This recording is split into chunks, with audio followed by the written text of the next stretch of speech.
ఇప్పుడు నేను ఏదన్నా మాట్లాడాను అనుకోండి, దాంట్లో తప్పు ఉందనుకోండి, అనవసరంగా నా మీద వేటు పడుతుంది. అసలు నేను మాట్లాడకపోతే బెటర్ కదా. మనం చాలా మంది నాయకులను అట్లాగే చూస్తున్నాం ఈ మధ్యకాలంలో. మీరు నీట్ వ్యవహారం వచ్చినాక ఈ నెల రోజుల్లో అసలు బొద్దింకల పార్టీ గురించి ఒక్క మాట కూడా మాట్లాడలేదు ఎవరు. దీనికి 2 కారణాలు. అది తప్పు అంటాను నేను. అసలు యాక్చువల్లీ మీరు ఎనీథింగ్ అది చాలా వీక్ కావచ్చు కాక, చిన్న పామునైనా పెద్ద కర్రతో కొట్టాలనే సామెత ఎందుకు వచ్చింది, అది తక్కువదే కావచ్చు కాక, బట్ దాన్ని గుర్తించలేదన్న విషయము ఉండకూడదు. ప్రభుత్వానికి గుర్తించగలగాలి, మాట్లాడగలగాలి, చెప్పగలగాలి, దాని గురించి ఎక్స్ప్లెయిన్ చేయగలగాలి. ఇది ఒక పద్ధతి. రెండోది ఏంటంటే బీజేపీ ఎకో సిస్టంలో మేజర్గా 2 వర్గాలు ఉన్నాయి సార్. జాతీయవాదుల్లోనే ఉన్న 2 వర్గాలు ఇవి. ఒక వర్గమేమో మోదీ అంటే అధికారికంగా హోదాల్లో ఉన్నవాళ్ళు, వీళ్ళు అధికారికంగా ఏదో ఒక పదవిలో ఉన్నవాళ్ళు. అంటే పదవి ఇన్ ద సెన్స్ ఈ నెరేటివ్ బిల్డింగ్ ఎక్సర్సైజ్ లోనో, లేకపోతే పాలసీ మేకింగ్ లోనో, వాట్ ఎవర్, ఈ ఐటీ సెల్ లోనో, లేకపోతే సోషల్ మీడియాలో కీలకమైనటువంటి విభాగాల్లో పనిచేసే వాళ్ళు. అంటే వీళ్ళందరూ ఉద్యోగులు ఒక రకంగా direct team of Narendra Modi particular వ్యవస్థకి, రైట్, మోదీ బీజేపీకి సంబంధించి. ఒకటేమో ఆ లోపల ఉన్నవాళ్ళు, పదవిలో ఉన్నవాళ్ళు. రెండోదేమో ఏది మాట్లాడినా సరే మోదీ కరెక్ట్ అనే భావనను వినిపించేవాళ్ళు. నిజానికి వాళ్ళు అంధభక్తి, ఒక రకంగా చెప్పాలంటే. అంధభక్తి అనే కంటే కూడా విపరీతమైన భక్తి పెరగడం వల్ల అనే దాన్ని ఏమంటారు కదా, మూఢ నమ్మకంగా మారిపోతే సమస్య అవుతుంది కదా, నమ్మకం కూడా. సో అది విపరీతంగా, అంటే మోదీ ఏది చేసినా మాస్టర్ స్ట్రోక్, మోదీ ఏది మాట్లాడినా సరే చూసారా గొప్ప విషయము. అంటే ప్రతి దాంట్లో స్ట్రాటజీలు వెతకడము, ప్రతి దాంట్లో వ్యూహం ఉంది అని చెప్పడము, ఆ ప్రతిదాన్ని కూడా వ్యూహాత్మకంగా మలిచే ప్రయత్నం చేయడం. ఇదొక బ్యాచ్. వాళ్ళకు పదవుల్లో ఉండరు కానీ వాళ్ళు అదే చేస్తుంటారు. ఇంకొకరేమో పదవుల్లో ఉండే వాళ్ళేమో అసలు వాళ్ళు మాట్లాడరు. ఐటీ సెల్ చూడండి ఎంత వైరుధ్యం ఉంది.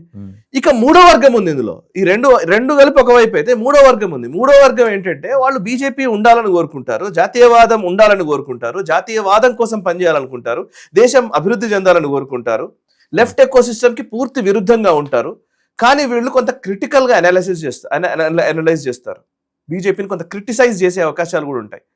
ఫర్ ఎగ్జాంపుల్ సాయి దీపక్ లాంటి వాడు, ఆనంద్ రంగనాథన్ లాంటి వాళ్ళు, ఒక వర్గం ఉంది ఒకటి. ఇప్పుడు జైపూర్ డైలాగ్స్ అంజీవ్ దీక్షిత్ కావచ్చు, వీళ్ళందరూ ఏమైపోయారంటే వీళ్ళు జాతీయవాదులే కానీ అట్ ద సేమ్ టైం కొన్ని క్రిటికల్ అనాలిసిస్ ఒక్కొక్క సందర్భంలో చేస్తున్నప్పుడు ఏమైపోయిందంటే ఈ పర్టికులర్ సోకాల్డ్ హక్కుదారులుగా భావిస్తున్నటువంటి వాళ్ళు, ఈ భక్త్ జనం ఒకటి, ఈ స్ట్రాటజీ అని చెప్పేవాళ్ళు, వీళ్ళు ఈ పర్టికులర్ క్రిటికల్ అనాలిసిస్ చేసే వాళ్ళని దూరం చేయడం మొదలు పెట్టారు.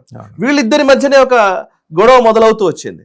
దీంతో ఏమైందంటే లెఫ్ట్ ఎకో సిస్టమ్ ఏమో స్ట్రాంగ్ గా, ఇప్పుడు మీరు చూడండి సిపిఐకి సిపిఎంకి పడదు, సిపిఎంకి న్యూ డెమోక్రసీకి పడదు, న్యూ డెమోక్రసీకి ఇంకోటి. మీరు ఎన్ని కమ్యూనిస్టు మహాసభలు ఎప్పుడు జరిగినా కానీ వాళ్ళ మేజర్ స్లోగన్ ఏముంటుందండి, కమ్యూనిస్టుల ఐక్యత వర్ధిల్లాలి అని. వీళ్ళు ఐక్యంగా ఉండరు ఎప్పటికీ నిజంగా. కానీ మోదీ విషయమో, బీజేపీ విషయమో, హిందుత్వ విషయమో వచ్చినప్పుడు అందరూ ఐక్యంగా ఉంటారు. సేమ్ లైన్ వినిపిస్తున్నారా లేదా మనం అబ్జర్వ్ చేస్తే. అరుంధతి రాయ్ని ఇవాళ సిపిఎం రాఘవుల్ గారు అంగీకరిస్తారా? డి రాజా అంగీకరిస్తారా? అంగీకరించారు అరుంధతి రాయ్ని పూర్తిగా. కానీ ఆమె సాయుధ పోరాటం వీటి గురించి మాట్లాడుతుంది. కానీ ఇద్దరు మోదీ విషయంలో మాత్రం అంగీకారానికి వస్తారు. సో అంటే ఇక్కడ లెఫ్ట్ ఎకో సిస్టమ్ అంతా కూడా విడిపోయిన ఎకో సిస్టమ్ కలిసి ఉన్నట్టుగా కనబడుతోంది, కానీ కలిసి ఉన్న ఎకో సిస్టమ్ విడిపోయినట్టుగా కనిపిస్తోంది బయటకి. ఇది అసలు పెద్ద వైరుధ్యం. దీన్ని అధిగమించకపోతే పెద్ద సమస్య. ఇవాళ డైరెక్ట్ గా పేరు తీసుకునే మాట్లాడుతాను. బీజేపీ ఐటీ సెల్ కన్వీనర్ ఉన్నాడు, ఎవరు, అమిత్ మాలవ్య ఆయన పేరు. నేను 10 సంవత్సరాల కల్లా ఆయన చూస్తున్నాను, ఆయన ట్వీట్స్ అవన్నీ చూస్తుండే, ఆయన కలిసిన సందర్భాలు కూడా ఉన్నాయి. డైరెక్ట్ గానే నేను మీడియా ముఖంగానే చెప్పాలి. అసలు యాక్చువల్లీ ఏంటంటే వీళ్ళకి ఏముంటదంటే వీళ్ళందరూ అంటే బీజేపీ అంటే ముఖ్యంగా జాతీయవాదం గురించి మాట్లాడే ఒక పెద్ద, చాలా మంది జాతీయవాదం గురించి మాట్లాడేది. It's not just BJP, right. దేశం ఇంపార్టెంట్, దేశం గొప్పగా ఉండాలి, రాష్ట్రవాద భావజాలం పెరగాలి, జాతీయవాద భావనలు ప్రజల్లో పెరగాలని కోరుకొని పనిచేస్తున్న వాళ్ళు బోలెడంత మంది ఉన్నారు. వీళ్ళంతా మా వల్లనే బతుకుతున్నారనే భావనలో ఆయన బిహేవ్ చేస్తాడు. అమిత్ మాలవ్య బిహేవియరే అది. నేను చాలా మందితో మాట్లాడుతుంటే చాలా మంది చెప్పిన మాటలు ఉన్నాయి. ఆయన ఎట్లా అంటే మోదీ ఉన్నారు కాబట్టి, ఈ పర్టికులర్ వ్యవస్థ ఉంది కాబట్టి మీరంతా బతుకుతున్నారు అనే భావనలో ఈయన ఉంటే, ఒక ఐటీ సెల్ కన్వీనర్ ఉంటే ఆయన ఏం చేయాలి అసలు నిజంగా మాట్లాడితే? ఈ ఫోర్సెస్ అందరినీ కలిపే ప్రయత్నం చేయాలన్నా వద్దా? ఖచ్చితంగా. Because you are in the position. మరి ఏం చేస్తుంది పార్టీ? ఏం చేస్తుంది? అక్కడే ఎత్తిన డాన్స్ కట్టి ఆర్ఎస్ఎస్ ఏం చేస్తుంది? ఎగ్జాక్ట్లీ చెప్పాలి, మాట్లాడాలిగా. దిశానిర్దేశం సంఘ్ చేస్తుంది అంటే వాళ్ళు చేయట్లేదు దిశానిర్దేశం, పార్టీ పట్టించుకోవట్లేదు. ఇప్పుడు ఇంకోటి ఏంటంటే ఈ పర్టికులర్ బొద్దింకల వ్యవహారంలో అమిత్ మాలవ్య అండ్ కో వాళ్ళు చేసిన నెరేటివ్ మొత్తం చూస్తే, నిజంగా మాట్లాడితే ఈ నెరేటివ్ మొత్తం చూస్తే నార్మల్ విద్యార్థుల్ని కూడా యాంటీ నేషనల్ చేసేసారు వీళ్ళు. చాలా పట్టుదలతో చేశారు వీళ్ళు. అంటే మనం అనుకోవద్దు. ఇప్పుడు నేనేమంటున్నానంటే నాకు డైరెక్ట్ గా వచ్చిన ప్రశ్నలు ఇవి. ఇప్పుడు నా అన్నయ్య కొడుకున్నాడు అనుకోండి, వాడు జెన్జీ, బాబాయ్ నేను యాంటీ నేషనల్ అని అడుగుతాడు, ఏం చెప్తారు మీరు? ఇది నేను కాదు సార్, బీజేపీ ఎకో సిస్టమ్ లో ఉన్న చాలా మంది అనుభవాలు ఇవి, నేను కాదు. రతన్ శారదా ట్వీట్ చేశారు. రతన్ శారదా ఆర్ఎస్ఎస్ గురించి పుస్తకం రాసినటువంటి వ్యక్తి రతన్ శారదా ట్వీట్ చేశారు. ఏమని? పరిస్థితి చాలా దారుణంగా ఉంది, అసలు ఎక్కడ ఎవరు ఏంటి అసలు మనకు అవగాహన లేకుండా పోవడం ఏంటి, అసలు ఒక జనరేషన్ మొత్తాన్ని జరిగింది కదా సార్. ఈ 4 రోజుల తర్వాత ప్రధానమంత్రి నేరుగా రంగంలోకి దిగిన తర్వాత కనీసం ఇప్పుడైనా కళ్ళు తెరిచిందా బీజేపీ? తెరవకపోతే కళ్ళు మూసుకోవాల్సిందే, ఇంకేం చేయలేము మనం. పర్మనెంట్ గా మూసుకుపోతే కళ్ళు తెరవకపోతే. తెరిచారు ఆయన, అందుకోసం నేను చెప్తాను. ఆయన తెరిచారు. ఆయన ఇన్స్టాగ్రామ్ లో వర్టికల్ గా ఫోన్ పెట్టుకొని వీడియో చేసిన రోజు నాకు చాలా ఆనందం వేసింది.